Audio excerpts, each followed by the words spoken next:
Arkadaşlar, herkese iyi günler. Kanalımıza hoş geldiniz. Bugün sizler için çok sevdiğimiz oyuncularımız Elçin Sangu ve Barış Arduç'dan güzel sempatik videolar hazırladık.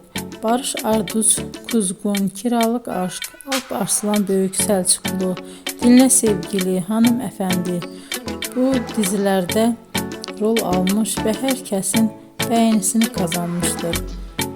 Ben de sizler için onların romantik karelerini hazırladım. Bu videoların devamının gelmesini istiyorsanızsa emeğime saygı olarak kanalıma abone olup yorum yazmayı, sona kadar izlemeyi unutmayın.